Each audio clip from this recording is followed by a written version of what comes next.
Assalamualaikum warahmatullahi wabarakatuh. Perkenalkan, saya Rizkon Maulana dan rekan saya Angel Prastinova dari jurusan Fisika Universitas Negeri Semarang. Di sini saya akan mendemonstrasikan media pembelajaran yang berusaha kami kembangkan. Di sini media pembelajarannya kami namai dengan nama PISTOR atau Physics with Storytelling. Media pembelajaran yang kami kembangkan berupa PowerPoint atau PPT interaktif yang gaya penyajiannya menggunakan gaya bercerita atau storytelling. Nah, sebelumnya untuk mengoperasikan media pembelajaran ini, kita terlebih dahulu harus men-setting PowerPoint kita terlebih dahulu. Untuk men-setting PowerPoint-nya cukup mudah. Di sini kita pergi ke File, kemudian ke Options. Nah, di sini kita pergi ke Trust Center, kemudian Trust Center Settings. Nah, di sini kita harus pilih yang Enable All Macros dan centang di Trust Access to the VBA Project Object Model. Kita klik OK, lalu kita close PowerPoint-nya. Nah, di sini kita bisa langsung menjalankan media pembelajarannya, yaitu yang media pembelajaran PISTOR yang formatnya PPSM. Ketika dijalankan,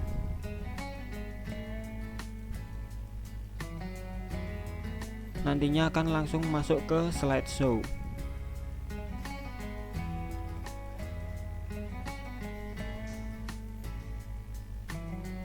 Sebentar.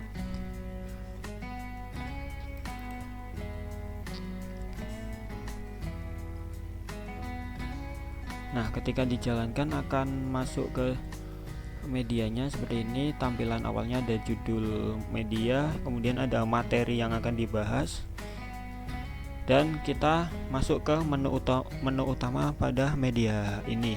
Di sini ada 5 buah menu. Yang pertama yaitu menu pretest, yang kedua yaitu menu materi, yang ketiga menu post-test, yang keempat menu e-praktikum, dan yang kelima adalah menu e-ujian. Nah, di sini di keempat menu yaitu materi, post-test, e-praktikum, dan e-ujian masih terdapat ikon gembok, atau artinya menu ini sedang dikunci. Jika kita mengklik menu yang sedang dikunci ini, maka akan ada warning seperti ini. Maaf, menu materi masih terkunci. Nah, untuk membuka semua menu maka harus menyelesaikan menu sebelumnya terlebih dahulu. Jadi untuk membuka menu materi maka harus menyelesaikan menu pretest terlebih dahulu. Untuk membuka menu post-test harus menyelesaikan menu materi terlebih dahulu. Nah, untuk membuka menu e-praktikum dan menu e-ujian harus menyelesaikan menu post-test terlebih dahulu. Seperti itu. Jadi nantinya menu-menu yang di sini akan terbuka secara sistematis. Harus untuk membuka menu selanjutnya harus menyelesaikan menu sebelumnya, seperti itu. Kita langsung saja ke menu yang pertama yaitu pretest. Nah, untuk menu pretest ini berisi beberapa buah soal yang harus dikerjakan oleh peserta didik untuk mengukur pemahaman awal peserta didik sebelum mempelajari materi. Nah, ketika menu pretest itu diklik, nantinya akan ada 2 menu, yaitu menu mulai dan menu utama. Nah, misal kita mau memulai pretestnya, kita tinggal klik mulai. Namun jika kita ingin kembali ke menu utama, maka klik menu utama. Di sini saya klik menu utama terlebih dahulu, maka akan kembali ke menu utama. Kemudian jika kita ingin menjalankan pretestnya, kita klik saja mulai. Nah, di sini muncul petunjuk untuk mengerjakan pretestnya. Nah, di sini untuk pretest terdiri dari 5 buah soal yang materinya itu tentang torsi, momen inersia, dan titik berat. Nah, untuk mengerjakan pretest ini sangat mudah, tinggal menuliskan nama di sini. Misal nama saya Rizkon.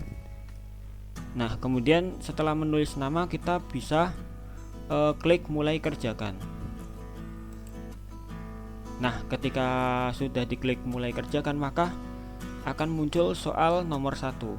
Nah, di sini soalnya itu harus dikerjakan secara berurutan dari nomor 1, kemudian nomor 2, kemudian nomor 3 dan seterusnya. Jadi harus dikerjakan secara urut seperti itu. Beginilah tampilan soal pretestnya.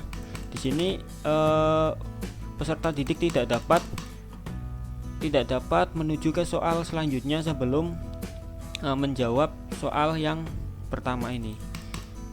Nah, untuk soal ini misal saya jawab saja misal torsi. Nah, kemudian untuk soal nomor 2 saya ngasal saja misal pilihan yang ini.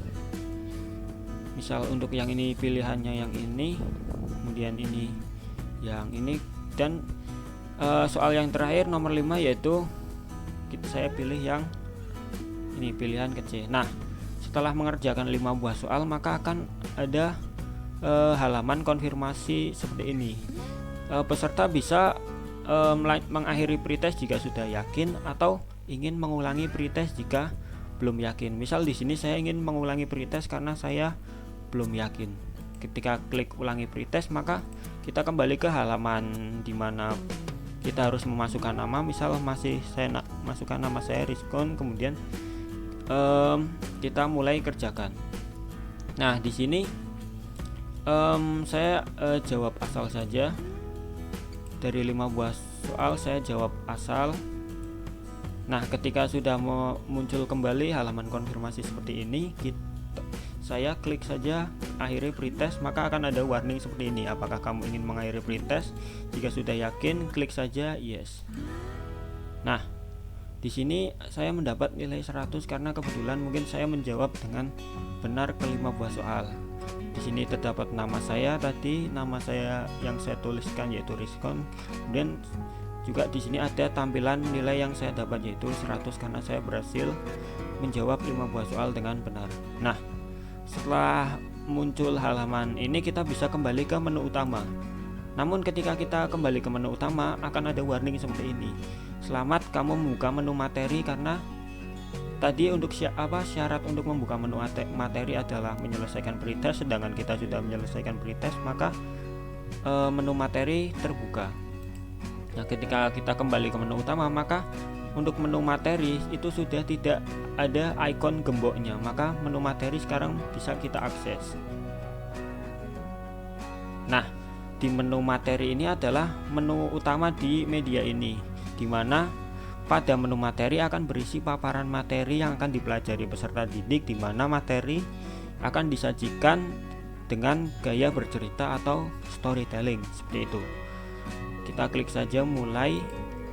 Nah, di sini akan langsung ada paparan materi yang disajikan dalam gaya storytelling. Bisa dilihat ketika di sini kami menjelaskan tentang torsi, kami mengambil ilustrasi tentang pintu, mengapa gagang pintu itu diletakkan di pinggir bukan di tengah. Nah, dari cerita ini nantinya kita akan mendapatkan konsep apa itu torsi. Nah, ini dari cerita tadi kita kemudian masuk ke konsep.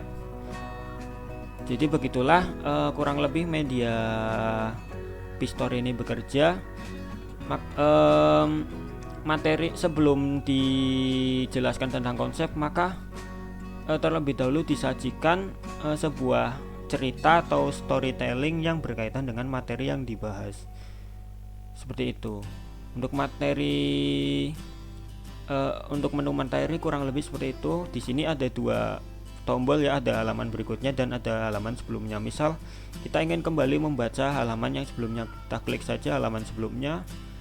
Namun ketika kita mau melanjutkan ke halaman selanjutnya, diklik saja halaman berikutnya seperti itu. Di sini saya next saja.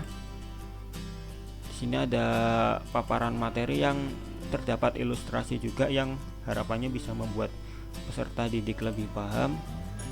Saya ke halaman berikutnya saja.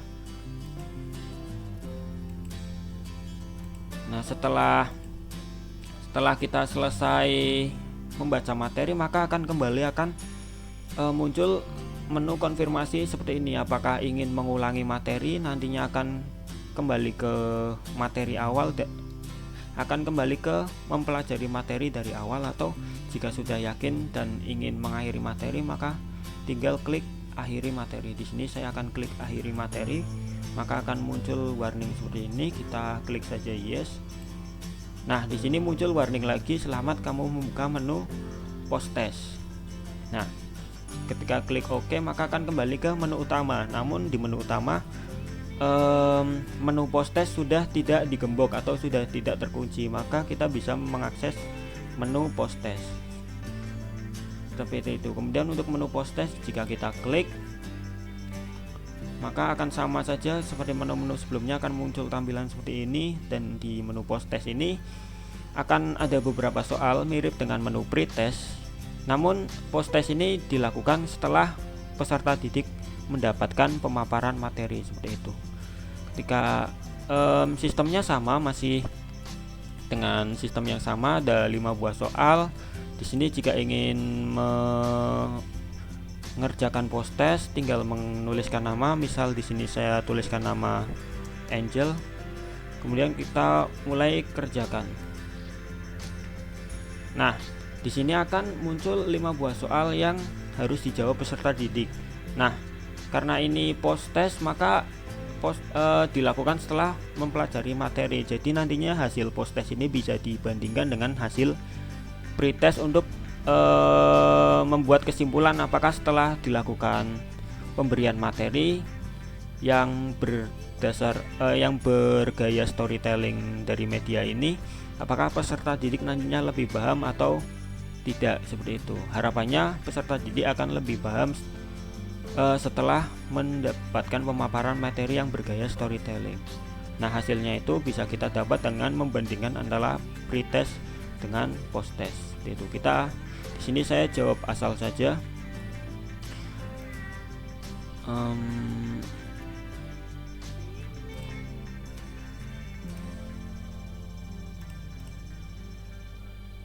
Nah, oke, setelah menjawab 5 buah soal, kembali di sini ada halaman konfirmasi, kita akhiri saja. Dan di sini akan muncul nama dan nilai seperti yang di post test tadi ya, di pretest tadi. Jadi nantinya hasil post test ini bisa dibandingkan dengan hasil pretest, apakah akan terjadi kenaikan nilai atau tidak, seperti itu. Ketika kita klik menu utama di sini, maka kita akan membuka 2 menu sekaligus, yaitu menu e-praktikum dan menu e-ujian. Seperti itu. Akan kembali ke menu utama, dan di sini menu e-praktikum dan menu e-ujian sudah tidak terkunci.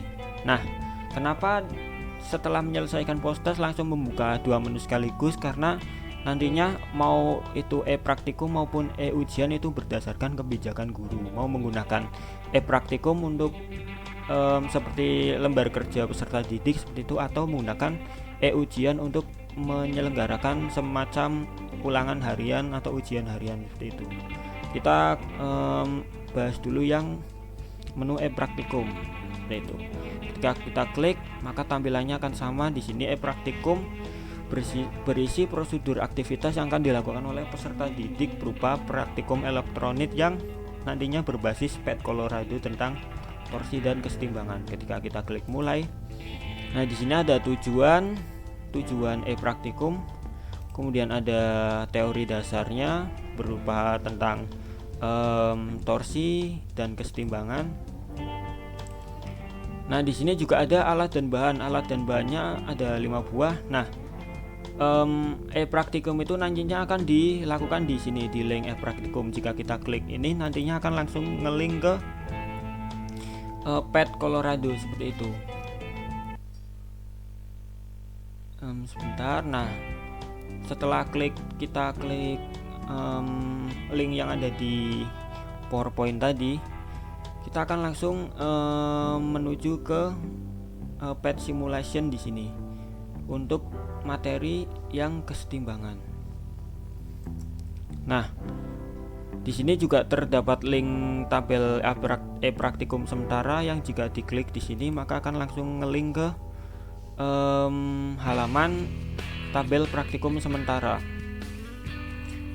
Di sini adalah tabel praktikum sementara yang nantinya akan diisi oleh peserta didik berdasarkan praktikum yang nantinya akan dilakukan di PET Colorado ini. Untuk alat dan bahan itu selanjutnya, nah di sini ada prosedurnya. Di sini ada 1, 2, 3, ada 8 buah langkah untuk melakukan praktikum yang nantinya itu peserta didik akan mengisi tabel praktikum ini yang sudah disertakan atau dilampirkan di medianya berdasarkan percobaan yang ada di PET Colorado seperti ini. Nantinya peserta didik harus menyusun sebuah sistem yang sama seperti di tabel sementara, menyusun sistem seperti ini kurang lebih, dan nantinya peserta didik harus menghitung berapa total torsinya dan kemana arah perputarannya. Misal kita jalankan, nah di sini kan arah perputarannya searah jarum jam, maka nantinya peserta didik di sini menuliskan searah jarum jam dan peserta didik menghitung torsi totalnya seperti itu. Itu untuk praktikumnya. Dan di sini ada panduan untuk menuliskan laporan praktikum. Ini adalah halaman terakhir untuk praktikum. Ketika kita klik menu utama, maka akan kembali ke menu utama, dan itu adalah untuk menu praktikum. Selanjutnya kita masuk ke menu ujian. Di sini ujian itu nantinya digunakan guru sebagai bahan evaluasi, yaitu semacam ujian harian seperti itu. Nah di sini ketika kita klik mulai, sistemnya kurang lebih sama dengan pretest dan posttest, hanya saja di sini ada pressure atau waktunya. Ada pressure waktunya. Di sini setiap soal hanya dikerjakan dalam waktu 90 detik. Jadi ketika sudah 90 detik dan siswa tidak berhasil menjawab soalnya, maka nantinya soal akan beralih ke soal selanjutnya, dan soal yang tadi tidak sempat dijawab akan terhitung salah seperti itu. Kita langsung saja ke pengerjaan. Misal di sini saya tulis nama Rizkon Angel di sini. Ketika kita mulai kerjakan, nah bisa dilihat di pojok kanan akan ada waktu yang berjalan, yaitu sekitar 90 detik atau 1 menit 30 detik. Nah di sini nantinya akan ada 20 soal. Namun di sini masih hanya ada 5 buah soal yang sudah saya tambahkan di sini. Jadi nantinya jika ini media ini sudah final, maka nantinya akan ada 20 soal seperti itu. Misal di sini saya kerjakan asal saja.